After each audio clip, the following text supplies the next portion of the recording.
नारद जी ने एक आदमी से पूछा कि क्यों ये जो तुम चोरी कर रहे हो, लोगों को लूट रहे हो, तो जब तुम लोगों को लूटते हो तो ये पाप किसे लगेगा? तो उस आदमी ने कहा कि मैं तो ये परिवार को बांट देता हूं, सोना चांदी हीरा मोती जो लूटता हूं, लोगों को मारता हूं। तो नारद जी ने कहा ये बताओ, ये जो तुम पाप कर रहे हो, लोगों का मर्डर कर देते हो, जंगल से कोई गुजरे ना तो एक लुटेरा था, लूट लेता था, मार देता था, बच्चों को, स्त्रियों को, पुरुषों को लूट लेता। नारद जी बोले सोना तो तुम्हारी पत्नी बांट लेती है, पैसा तो तुम्हारा परिवार बांट लेता है, पर जो तुमने पाप किया गला काट कर, वो पाप कौन बांटेगा बताओ? कहा कि सोना पत्नी बांटती है, पत्नी रखती है, बेटा रखता है, परिवार रखता है, तो पाप भी वो लोग बांटेंगे। जाओ पूछ के आओ।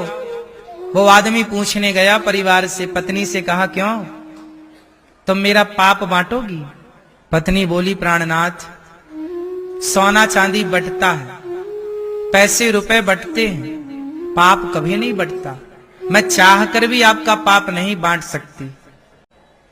पिता से पूछा, पिता आप मेरा कुछ पाप ले लोगे जो मैंने आपके लिए मर्डर किया है कि आपको पैसे वाला बनाऊं? पिता ने कहा बेटा पाप तो नहीं ले सकता मैं। पुत्र बोला, पिता पुत्र से कहा बेटा तुम पाप लोगे, मेरा पाप भोगोगे? नहीं पिताजी, पाप नहीं लिया जा सकता, पाप का बंटवारा नहीं होता, पाप तो भोगना पड़ता है स्वयं को। आंखें झुकाकर, पलकें झुका करके वो चोर, वो डाकू आया, नारद जी से कहा कि महाराज मैंने बहुत पाप किए, पैसा तो खर्च हो गया, पत्नी परिवार ने सब उड़ा दिया, पैसा मैंने बेईमानी करके कमाया, पैसा तो खर्च हो गया, पर पाप खर्च नहीं हुआ जो मैंने पाप किया था।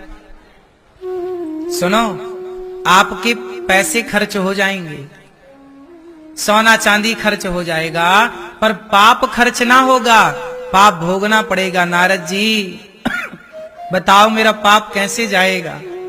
तब नारद जी ने कहा ये बांस का सूखा डंडा गाड़ दिया जमीन में, कहा कि तुम राम राम जपो तब तक जब तक ये सूखा डंडा हरा भरा ना हो जाए।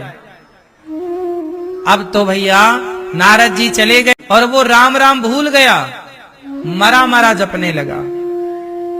राम का उल्टा मरा, क्या? मरा मरा मरा मरा मरा मरा मरा मरा मरा मरा मरा मरा। जब उल्टा नाम जपा, सबसे चित्त हटा लिया, सबसे मन हटा लिया, एक प्रभु में मन लगाया, तब वह व्यक्ति भगवान के नाम के बल पर सारे पापों से मुक्त हो गया। इसलिए कहता हूं नाम जपा करो, कथा सुना करो,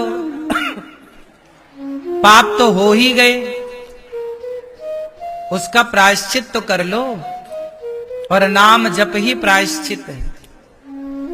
अब दोबारा गलती ना हो।